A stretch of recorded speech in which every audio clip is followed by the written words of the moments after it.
for joining us. This is KTN Midmorning. My name is Kagwe. Now, a mixtape in simple terms is a compilation of songs recorded in audio format. It usually reflects the musical taste of its compiler, and it can range from a casually selected list of favorite songs to a conceptual mix of songs which are linked by a theme or a mood to a highly personal statement tailored to the tape's intended recipient. Now, a number of musicians start off distributing their music either to radio stations, DJs, or recording studios through this method, and the artist I have in store for you is one of them.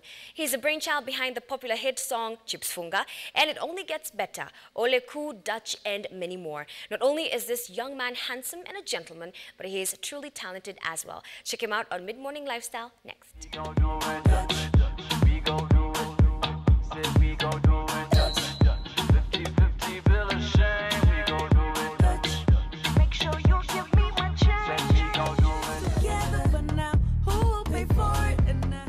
Hi, I'm Kagwe. Kagwe Mungai. My style of music, personally, for me as an artist, is Afro Funky. That's what I like to call it. Although it depends and it ranges across the board when I'm working with different artists. So depending on the artist, I could be doing hip-hop, I could be doing electronic dance music, I could be doing house music, or even film music. It is our first romance, so I can't pay for it. I don't use a stage name because if the world can learn to say, names like Barack Obama, it shouldn't be too difficult to say Kagwe Mungai.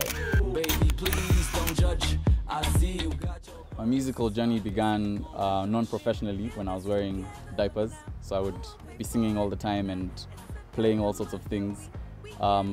Professionally though, it began in about 2010 with the first release of my single Chips Funga. Hey! It's a Friday night. I'm shining like a light. I'm in the mood tonight. All right. I think to break into the international markets, as an African, it needs the support of Africa. You see very often that people like to go abroad and try to make it big abroad, but they don't have the support of their home continent, especially if you're making African music. And it's very difficult to go as an African, I feel, to the Western world and try to make what they are making better, So I think it can only be improved if you have that African something in it.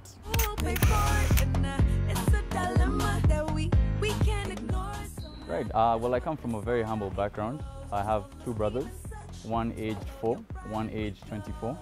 And we've really just been very close. My external family is quite big as well, and they've been very supportive throughout everything that I've decided to do in my career, my music career. Well, in terms of international awards, nothing really. I mean, I have the school awards that I got when I was much younger. In terms of more recognition, I think I have had airplay throughout places like Angola, Portugal, Canada, the States, South Africa, and yeah, quite a lot of that. Please don't judge. I see you got your purse. So Dutch was a song that I did with Fena, Gitu, and Toshi of Nanoma. And we got together one day in the studio. I'd done the track at home, and we met at Jazz Odongo's studio. And we just started playing it, and we were talking about, about how over the weekend some people had to go Dutch on a date, and just messing about with the idea of how it would be fun to do a song about going Dutch, show both sides of the story. How do the ladies feel about it, how do the guys feel about it. And yeah, we did it. It was a lot of fun, and yeah, it's being played quite a lot now on radio stations. Writing and producing for me, if it takes longer than a day, then I usually don't like it. So it has to be within a day setting. In terms of finishing the project, usually about a week in total, just because of the mixing and the mastering and the editing. But in terms of putting things down, it should be a day.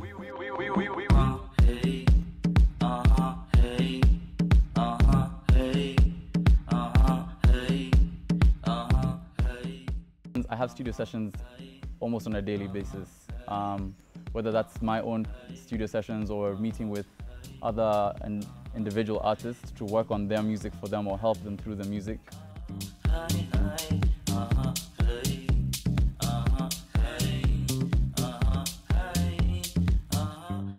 in England, I've performed in about 3 or 4 cities. I mean, London, Coventry, Southampton. In Nairobi, I've done a few private events. I think the most notable one would be Blankets and Wine, which was quite a lot of fun. I did that with my live band, and it was just unbelievable. The crowd that showed up, I didn't expect to see so many people having fun, and that just made me have more fun. So I guess the show was better. All right. Yes. Okay. Here we go now. Let me tell you why I'm safe. I'm gonna tell you why I'm safe. Because I'm in the mood tonight. Hey! And it's a Friday night. I'm shining like a light. Hey, hey, hey, hey. I think I wouldn't say it was advice. It was advice, but it helped me in a way that the person didn't think it would. I was told that most of you will not be successful as independent musicians when I was in university. I was told, you just go and do something else, maybe get into advertising or become a teacher, but most of you won't be able to become successful artists, and that motivated me quite a lot. I mean, having come all the way from Kenya to go and pursue my musical dreams in England, and then being told that I can't do it really just motivated me to go further. So in terms of advice, that was probably the best advice I got.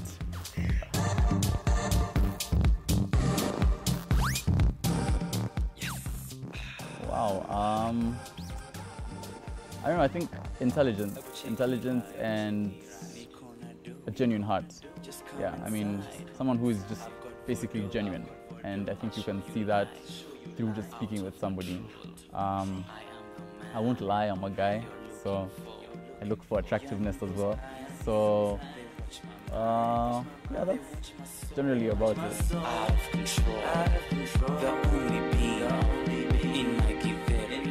Locally, there's, quite a few, so many, I don't even know where to start.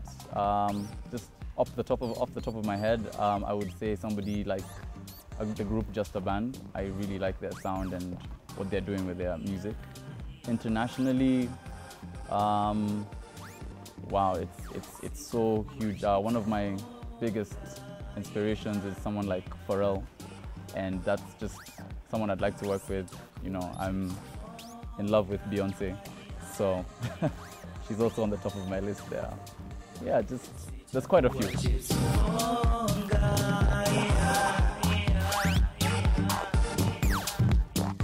I don't know, I think it's different things. It's when I go to live shows, I think most musicians inspire me, not as individuals, but just through music.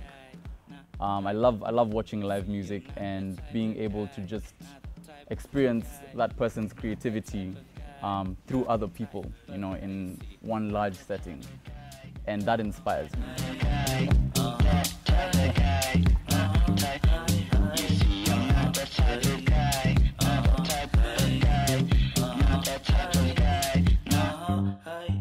I'm currently working on a range of things. There's my own personal music that I'm working on, so I'm looking to just get more content out there. A couple of music videos as well for myself. Additionally, I'm working with other artists and other producers to really just come out with new ideas, fresh ideas. There's a lot of creativity going on right now in the Nairobi music scene. I produce, I sing, I rap, I'm learning how to edit videos. So I think the more you can do, the better. I mean, it's always good to master something, and I think I am mastering my production skills. Although the other things I am starting to now, develop even better and better and better as the more I do them.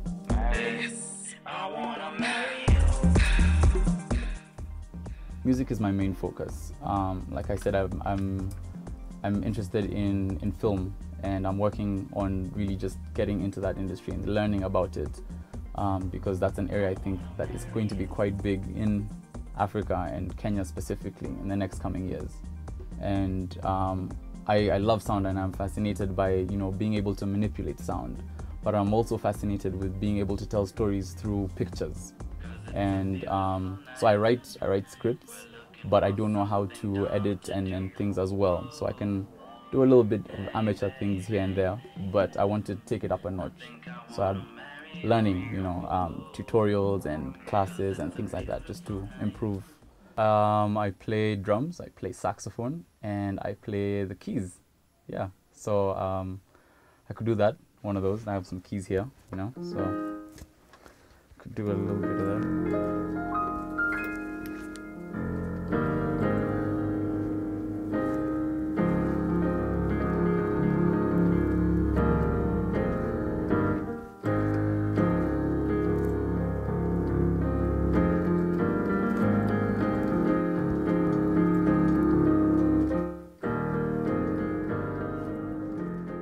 Failure is such an integral part of succeeding and learning. So if you're going to be able to succeed, you have to learn how to fail. You know, it's the picking yourself up bit that I think will set you apart from the rest of everybody else that falls. I've worked with people. Let's start when I was in uni in the UK. I worked with a lot of musicians, so people like this girl called Louise Victoria, Carrie Sweech, you know, people like Matt Butler as well, just people that have been trying to make their names as well within Southampton or England in general. And locally, I work with Jazz Odongo quite a bit. I've done some work with people like Sauti Soul, some of the members of Camp Mula, you know, Fena, of course, and even people like Dora and GBO. I think the reason that markets like the South African one or the Nigerian ones seem to be ahead is because of their numbers. Firstly, they have a lot more people listening to their music locally. Secondly, they buy local music. So Nigerians, you go to Nigerian clubs, you go to listen to Nigerian radio, and majority of the music being played is Nigerian. And I don't think it's happening. It's starting to increase now in Kenya, but it hasn't always been the case. And because they've been doing that for a lot longer, they have that, I think, slight advantage. So I think it comes back to a 10,000 hour rule. The more hours you put into it, the better you are. And I think they've put in more hours than I think some of what we've done.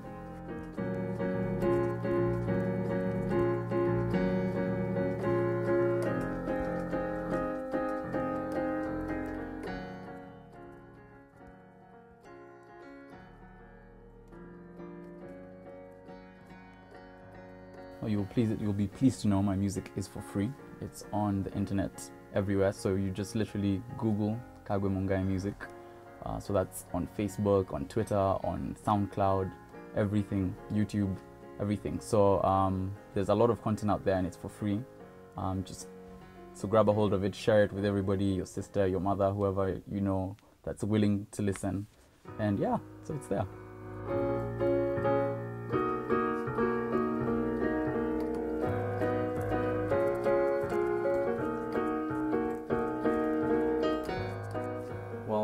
I'd like people to know that my music is a brand, and it's not just a Kenyan brand, but it's an international brand, one that is growing, and one that I hope will become a good representation of what African music can be doing around the world.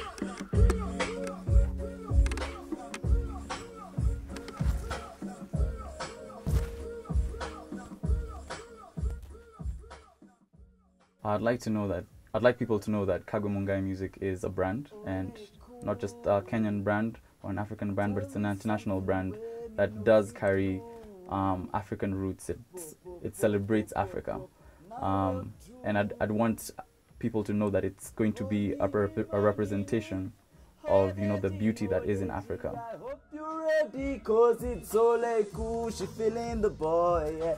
She feeling the boy, yeah. She feeling the boy, yeah. It takes a lot of practice, you know. You also have to be me. No, I'm kidding. I think in just having fun. I think if you have fun and you're enjoying it, then it comes off well. I mean, that's whether it's with your band or whether it's just with the crowd or with your DJ, however you like to do your performances. I think fun is really important because that comes off to the crowd. In the back, I got a mink coat. If you step too close, you die from heat stroke. I don't smoke crack, yo, but I feel dope. Hey, what else? With all these brands you never heard, a Kiki addiction and a Scotto bird. I'm so smooth, I do this every day. Wow. I think I would stop first. Stop the performance because I mean you can't ignore that. That's quite out there. Well, depending on how dramatic I was feeling, I'd either be very graceful about it and just, you know, wash it off, or yeah, I think I'd probably do the first. The second one in my mind is probably a bit more rude, so I probably wouldn't do that. Yeah, just continue, you know, shake it off, and carry on.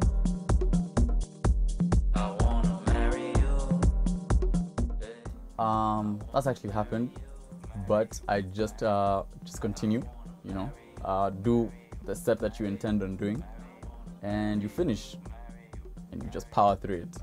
You smile and you wave and you dance and you do all those things.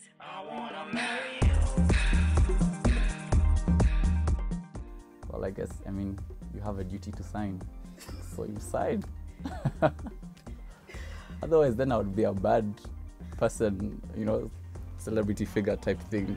If I didn't, I mean, you want an autograph, you get an autograph.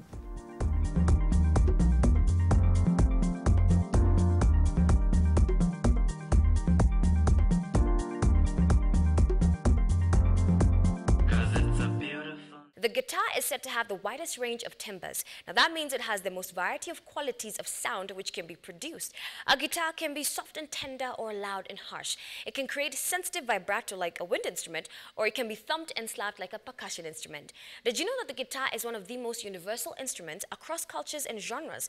Some form of the guitar is in almost every culture across the world because all you need is some plucked strings, a reverberating body and a neck. Now the guitar can be heard in heavy metal music, classical music, jazz, R&B, soul, you name it. With its universal qualities, wouldn't it be great if you learned how to make a simple one? It's your lucky day because that's exactly what we're about to do. Stay tuned.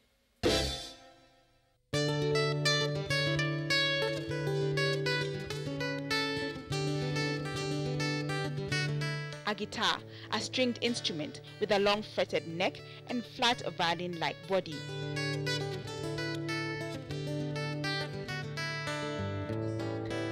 On Designs in Art, we explore the art of making this instrument through this man, Ken Mlamba, a man so inspired by the guitar that he makes his own. The wood must be carefully chosen. This is actually almost the heart of the guitar. Those are going to be glued there, and there's a members that go across. The heart of the guitar, because it is this vibrating member that produces the good quality sound or the poor quality sound. So you need a good piece of wood if you're going to make a good guitar. Good pieces of wood for the top of the guitar are normally obtained from temperate countries such as Europe, North America. Like this piece here is called German spruce, and it is characterized by some lines which are very fine, and they're called annular rings, running very close to one another. It is through those rings that the vibrations occur.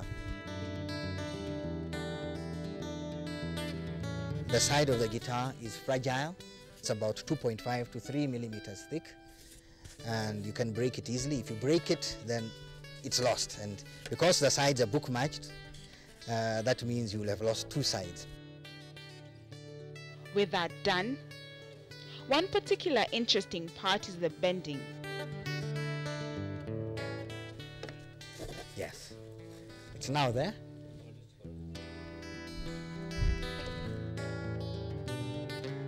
In order to glue the tops and the back to the guitar, to this frame, my assistant will start gluing the edge that goes on the guitar side.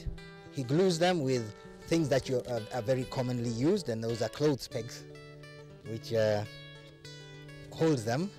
Once the top and back have been cut out, that is the outline onto the soundboard and the back, they're glued on using rubber bands, like what I have done with this guitar. Long rubber bands which go across and make sure it is firmly held and left overnight to dry. And the following day, after 12 hours, because you're working with wood glue, which is the perfect glue for working with wood. He makes classical guitars, mini orchestras as he fondly refers to them. There you find the back and the sides joined together. And what it needs now is to be sanded down on the edges and any decorations laid in. And what's a guitar without strings? This art looks quite complicated, and it seems a lot is needed.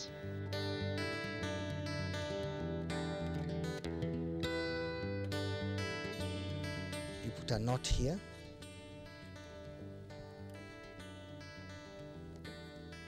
Turn it around the string a couple of times. And make sure the end is held by its own pressure. It takes initially passion. When I started making, and if you had seen my first guitar, you'd have told me give up. And people did tell me to give up, but I had the passion and I would just continue. I would fall, I would get up again and try again.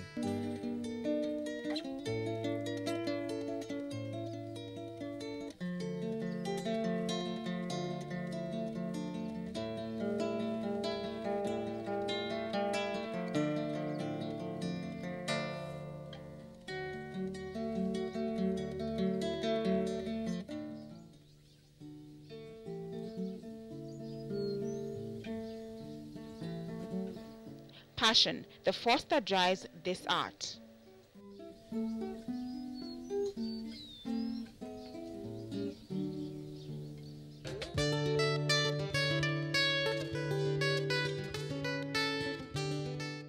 Here's the thing, it's obviously great for an artist to be versatile in terms of the production process because it's important to know all the ins and outs of whatever profession that you're in. However, when it comes to versatility in terms of your style of music, it can be a little tricky as there are pros and cons for sticking to one style and going versatile. The great thing is that at the end of the day, it's ultimately up to you what direction you choose to follow. My only advice to upcoming artists is that you should be aware of your market and make necessary changes as you progress. Kagwe Mungai is not only versatile in his style of music, but as you heard, he sings, writes, and even does his own production. Go to our Facebook page, KTN Midmorning, and tell us what you think about the show, and be sure to contribute to the discussion topics. It's been a pleasure. I have been your host, Kwe. Let's do this again tomorrow. Have a lovely day.